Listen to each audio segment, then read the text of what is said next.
Hi, my name is Wendy Moore. I'm the founder of Connective Truth. Connective Truth is all about putting advocacy tools in the hands of people who need it the most. And we're really excited to be a part of this movement. And if you'd like to learn more, please visit connectivetruth.org.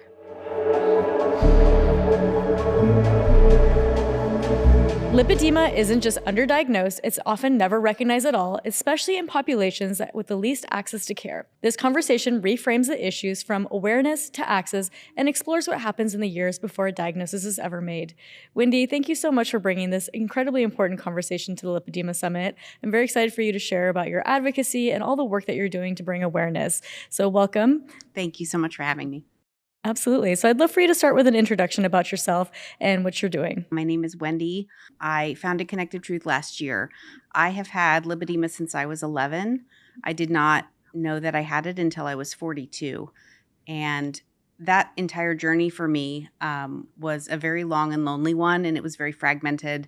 And it wasn't until I really just happened upon the information that I needed that I was able to get the care that I need and the diagnosis that I needed. And I found a Connective Truth so that no women would have to go through that same journey that I did. That's amazing. And so I'd love for you to share a little bit about what Connective Truth is and what your mission is. We are a nonprofit. We're a part of an operating foundation.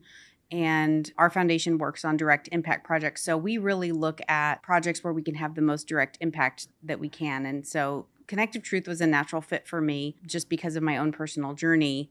Mm-hmm. And really what I want to do is, well, a few different things. I want to seek to disrupt the bias and all of the norms that we have surrounding the story that we tell ourselves as women. A lot of us with lipedema aren't even necessarily looking for that word at the beginning. Mm-hmm. And we go along telling ourselves certain things about our bodies. And I want to disrupt that. And I want to make it easier for women to access the information that they need. And I also want to start a lot of conversations with different industries out there, places like Southwest Airlines, Equinox mm-hmm. Fitness. There are so many different groups of people out there who can help pave the way to make this an easier path for women with lipedema. And so a lot of people in the space talk about lipedema awareness, but you don't really like to use that word. Can you share a little bit about your perspective and why you try to avoid that? Yeah, so awareness is so important, and there are so many wonderful organizations working on awareness. That is such a critical component of what we're doing for women with lipedema in this community, and that's why I'm so grateful to be a part of this summit, mm-hmm. because there are so many wonderful experts and support networks available all in one place for women to access. I really like to use the word access because it signals that there are barriers to the awareness and the information that many women can't access. And to me, access, using that word shows that there are communities that we really need to be intentional about going out and reaching, who might not have access to the awareness campaigns. So for me, it's really about making sure that everybody has access to this information.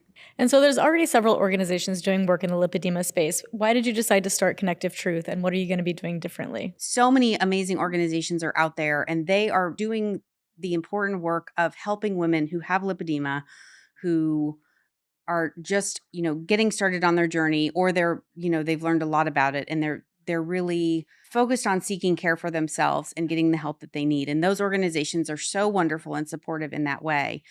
I'm interested in the pieces that support women outside of that direct medical care and that physical care. Connective Truth is all about going out and trying to find women and the people out there supporting young women who don't have the answer yet and they don't have the word yet. So there are so many organizations out there geared towards providing women with the health care that they need related to this condition. I'm interested in supporting women in a little bit of a different way.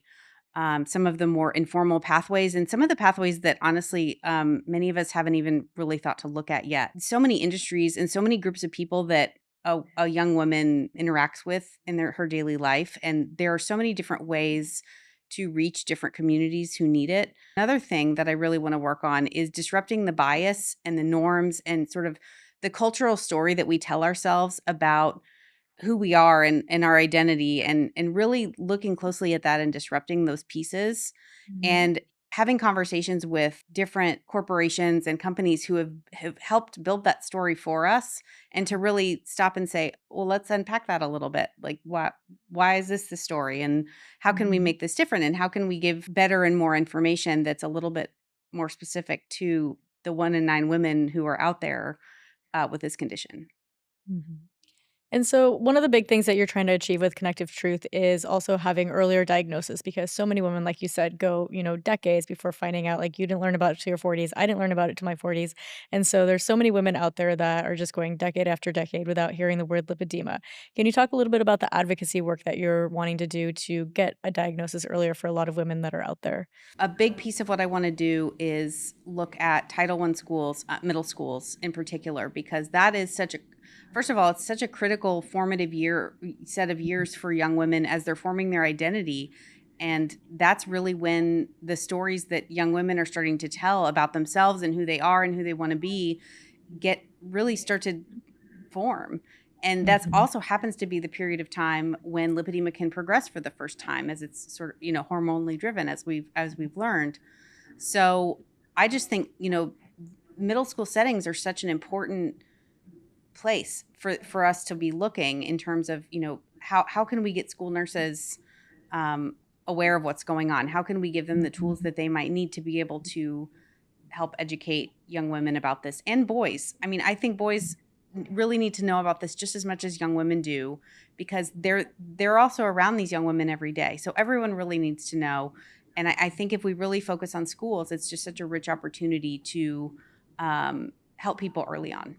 And some of the things you talk about as well is, lipedema is obviously such a visible disease, on the body, and we can see it in the shapes of women's legs and arms and things like that. If it's such a visible disease, why do you think it's so difficult for people to recognize and doctors to recognize?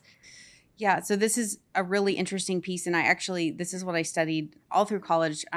Cognitive science has this term called categorical perception, and basically, when young women are going through their lives, they have stories about what they tell about themselves, and so those stories are often, when you have bigger legs, it's obese, I'm fat, I'm overweight, this, that, and the other. All of the stories that have been handed to us about who we are, and what it means and why. And our brains are really good at, if there's an explanation that fits well Mhm. enough, we'll stick with it, because our brains don't have the energy to really start from scratch and say, well, that doesn't make sense, let's start from scratch and just think of something. If it mostly fits, and people are telling you that day in and day out, and culture is telling you that, and that's the box that you fit in, there isn't Mhm. really a lot of reason to look for something else. And so that's one of the reasons I think that makes awareness campaigns that can be so difficult, is because a lot of times I think it can pass you right by if you're not really, understanding how much it can look similar in many ways, and all of the biases that really just get locked in and Mhm. preventing people from seeing things differently. Absolutely. And so, there's been a big shift, I think, in like kind of like wellness culture and body positivity and, obviously like medical culture as well. What do you see that as a contributing factor to lipedema? Do you think that that's helping? Do you think it's causing more issues, or what's kind of your stance on that? Yeah, the body positivity, it is so tremendously important to have women's bodies of all sizes represented Mhm. in our popular media. So important. And all of the messages are so empowering and really important to hear. I do think where that messaging can start to be problematic is when women take those messages as a sign to stop listening to their bodies, and to accept how their legs are feeling, and to Mhm. say, okay, well, my legs are tired and sore. Everybody is perfect. Everybody is beautiful. That must be the Mhm. way that this goes for me.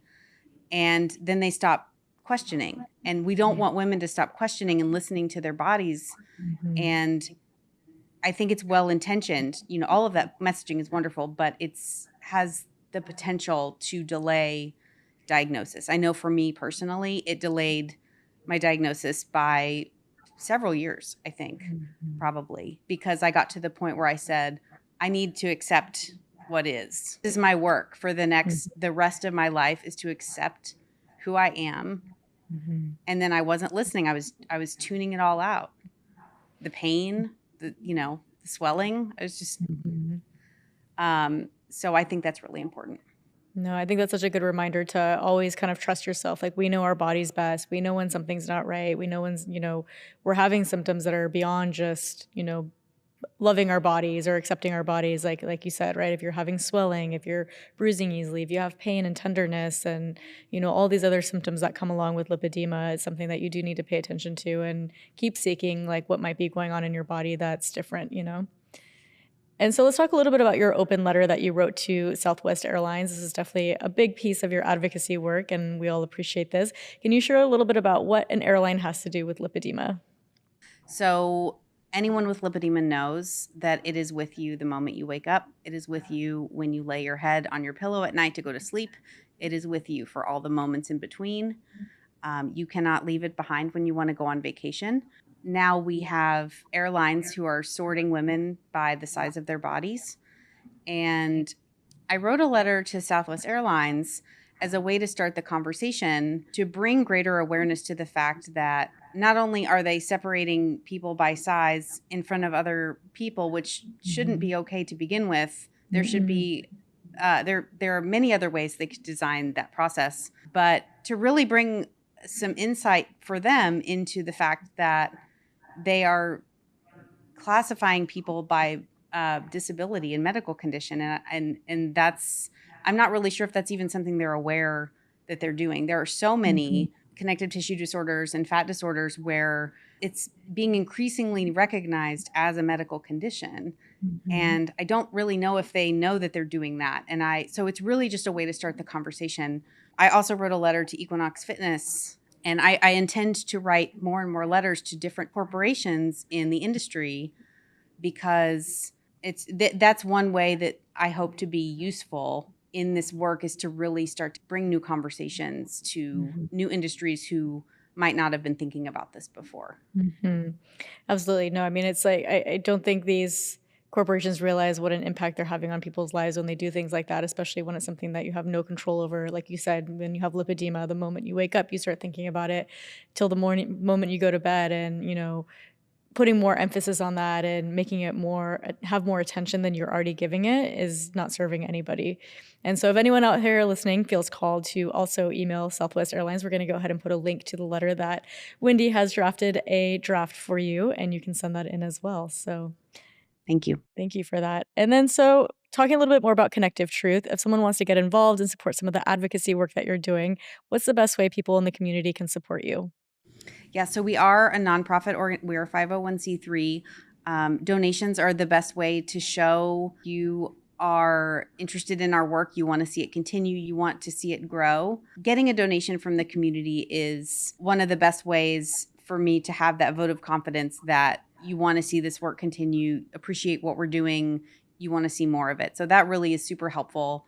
And for every $100 that we get as a donation, we will pledge to go into a new school and bring this information to a new community. Another really important way to support this work is to check out our website, go to connectivetruth.org, and take a look at all of the different initiatives that we have going up. It's really meant to be a hub for advocacy tools, all different kinds of tools and things that we hope will be useful. One of those initiatives that we are working on, we really want to start sitting down with school nurses and people in the community who have the potential to reach young women at this stage. And Mhm. we really want to start learning what the most effective way that they think will be to reach young women. And so what do they need to be able to reach women effectively? So I'm starting that phase right now. And I would love to start hearing from people in the community about